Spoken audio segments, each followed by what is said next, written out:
orang musuhan ya duduknya ya. Pak, saya menyelamatkan diri saya Ya sendiri. udah kerja tanya ayo. Ya, Pak, itu tadi lucu loh, rakun disatuin sama kucing. Ya. Ini kan udah sering syuting, berarti ini yang suka syuting juga? Pernah? Kalau memang ada kebutuhan syuting sih ya kita pakai, tapi kebetulan lagi nggak ada. Oh, biasanya Bapak udah membintangi film apa aja nih? Si hewan-hewannya. Jadi film-film mungkin yang udah pernah saya bantu menggarapnya, seperti mungkin yang kita kenal lah ya. Seperti kayak Petualangan Sherina dulu itu, terus juga Si Hoki, terus juga ada Love is Cinta, terus ada Koper, ada Maskot, ada Bangsal 13, dan ada beberapa yang saya sendiri sudah lupa ya saking udah banyak yang saya tangani jadi. Ya, itu ada adegannya tuh. Ya, ini burung. Ya itu burung kutilang. Ini Sherina waktu masih kecil. Iya, itu dilatih juga burungnya sebelum syuting sama Bapak? Kalau itu enggak, jadi kita bukan dilatih ya kalau burung itu karena itu anakan. Jadi bagaimana cara kita mendapatkan anakan gitu kan, burung anakan. Tapi itu bukan salah satu hewan yang kita pakai juga, ada beberapa hewan seperti rusa. Terus juga ada ada bebek, ada angsa. Jadi suasana yang kita harus bangun di suasana perkampungan lah sama di suasana hutan yang kita bangun. Katanya pernah syuting apa gitu? Oh itu, pernah syuting apa? Ada satu ayam yang dibuat supaya dia diem terus gitu ya? Gimana? Ada buat ayam. Oh ayam Maskot itu di film Maskot dulu ya. Jadi itu jadi ada adegan si ayam nguber orang, si ayam juga lari juga, terus si ayam melawan orang juga, ayam ngacak-ngacak bangku itu harus kita kondisikan juga seperti itu. Ngacak-ngacak bukan bangku, ngacak-ngacak meja makan ya. Jadi kurang lebih seperti itu, dan itu untuk mengkondisikan ayam mengejar orang aja itu nggak mudah seperti itu. Ya. Jadi saya waktu itu memakai kurang lebih ayam putih, berwarna putih semua, ayam jago warna putih kan langka ya. Itu saya siapkan 3 ekor talentnya. Talentnya 3 ekor ya? Pemainnya satu ayam itu saja, tapi ada 3 ekor sebenarnya. Iya. Gitu. Ya. Jadi memang spesialis yang memang penakut, yang pada saat nguber dia lari, yang memang spesialis pemberani ketika ngeliat orang nguber. Itu harus kita kondisikan. Jadi karakter yang berbeda-beda. Karakter yang berbeda-beda. Kurang lebih seperti itu. Itu gimana cara ngarahin ayamnya, Pak? Ya, yang pasti kalau masalah ngarahin kan saya sesuai dengan kebutuhan si sutradaranya maunya bagaimana. Misalkan nih, ini diberantakin, terus Bapak gimana? Ya itu mau nggak mau, saya harus kondisikan bagaimana caranya dia supaya bisa ngeberantakin. Ya mau saya selipin. Jadi yang di dalam pengambilan kameranya itu secara tersembunyi kita selipkan makanan-makanan, dan juga di luar frame itu sebetulnya ada suara gaduh yang bikin si ayam itu panik sebetulnya. Jadi nggak silent, kita memang di luar frame pengambilan gambar itu memang udah kredit gambar, jadi seperti itulah. Jadi kan monyet itu ada monyet tadi ya, ada monyet tadi. Nah, itu babi hutan. Nah ini macan kumbang. Macan tutul. Nah ini yang saya tangani dan resiko yang saya dapatkan. Ini mau acting apa macannya? Ini waktu itu di film Tarzan ya. Nah, kurang lebih ini kita mengkondisikan semua ngumpul bareng, juga di Batu sana seharusnya ada macannya tuh, cuma green screen gitu ya. Ada yang langsungnya, ada yang green screennya ada. Jadi kita sapi. Ya. Nah sapi ini diminta kondisinya untuk dia seperti berbicara, makanya mau nggak mau saya harus mengkondisikan gimana cara dia mengunyah tanpa kelihatan makanannya. Oh, jadi dibikin ngunyah, tapi seolah-olah nanti tuh pas di syuting dia kayak ngomong, bicara. Seperti berbicara, betul. Ini ada ilmunya atau belajar sendiri? Jadi dengan latar belakang saya sebagai orang yang hobi memelihara musang, memelihara hewan, ini saya belajar di lapangan, kemudian ketemulah trik, teknik, dan kebetulan ya maaf, dulu saya pernah menggarap Kuis Galileo kurang lebih sekitar 3,5 tahun, dari episode yang ketiga sampai episode yang ke-300 sekian. Kuis Galileo itu di dalamnya ada yang namanya fenomena hewan, kuis yang menebak fenomena hewan. Nah itu saya mempelajari dari situ, dalam sekali saya pelajari, sehingga teknik-teknik itu tergali terus. Dan bisa saya terapkan untuk teknik-teknik di pembuatan film-film yang lain. Ini kalau musang ini bisa apa ini? Ini musang ini mungkin ada juga di gambar, ini saya adegan musang ini. Jadi kebutuhannya adalah musang dia melewati dahan cabang, Itu kan kalau kita sengaja siapkan musang liar kan nggak mungkin. Nah, ini saya harus hunting di mana caranya ada orang yang pelihara musang jinak kan gitu. Nah ini kebetulan musang ini bermasalah. Saya waktu itu susah banget karena dulu belum ada pecinta musang. Dulu saya susah nyarinya, tapi akhirnya dapat dan itu kondisi sebetulnya galak.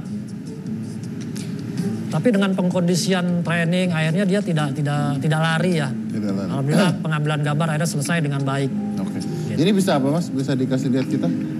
Kalau ini sih, kalau dikatakan bisa, saya tidak membuat hewan ini jadi pintar, tidak. Tapi saya memenuhi kebutuhan gambar, keinginan gambar dari sutradara dan kameramennya. Bapak pengen musang ini ngapain? Nggak bisa karena pasti harus butuh persiapan banget ya. Oh. Misalkan contoh gini aja lah, kita anggap itu adalah kamera pengambilan gambarnya, Ya. kamera di sana. Ya. Sutradara minta begini, Ray, saya pengen musang ini lari secepatnya dari kiri ke kanan, Oke. atau begitulah. Nah, saya harus memenuhi kebutuhan itu. Cobain Pak, bisa sekarang? Bisa mungkin saya gunakan yang ini ya. Iya, dari ini ceritanya kameranya yang itu ya, yang master. Ya, jadi Dari saya sini anggap ke sana. ini titik awal dia jalan, kemudian titik akhir pengambilan Ya, out frame-nya di sana. ya gitu Pak ya. Nah, seperti itu. Oke ya. Habis itu boleh loncat gigit nggak Mas? Enggak, Nggak ya. mudah-mudahan enggak.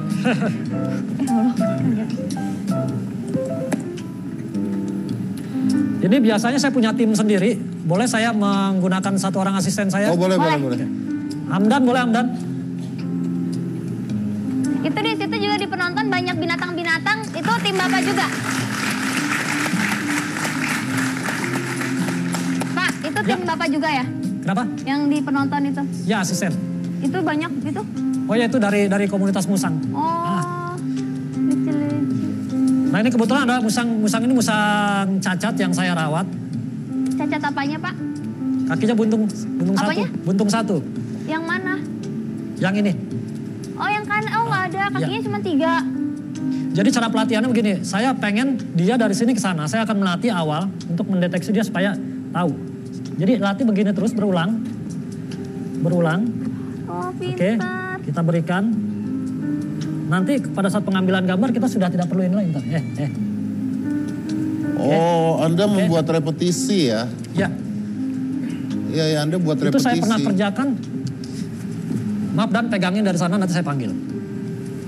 Saya pernah kerjakan waktu itu dari salah satu iklan pakan kucing ya. Itu sangat sulit adegannya. Dia jalan ke sini dan minta belok dan harus naik ke sana. Ya dengan pengalaman yang saya dapatkan akhirnya dapat semua gambar. Tri. Ada namanya nggak Pak? Ada namanya Tri. Tri. Karena berkaki 3. Oh Mak Tri. Tri. Tri. Tri. Ini kan nggak bisa nih karena belum ada repeatnya kan, belum ada. Ya, berarti pengulangan. harus bikin repetisi dulu kan? Ya, kurang lebih seperti itu nih.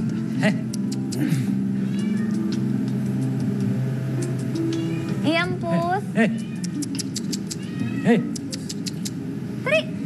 Mak Tri. Jadi kurang lebih sesuai dengan kebutuhan, saya ulang, akhirnya dia bisa. Iya. Jadi ada repetisinya dulu. Nanti begitu dia akan mengikuti karena dia pikir ada berarti ya. Tapi ini di teknik yang sangat mudah. Ada beberapa keinginan dari direktur yang sangat-sangat susah. Alhamdulillah semua bisa selesai dengan baik. Oke. Nah, itu kurang lebih contohnya seperti itulah. Nanti kita berulang-ulang sampai dia mau dari in frame dari sana, kemudian sampai out frame.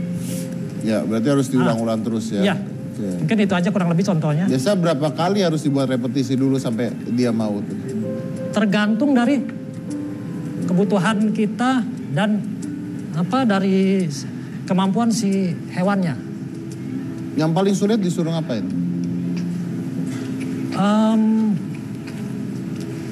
Selama ini sih masing-masing ada kesulitannya juga ada kemudahannya.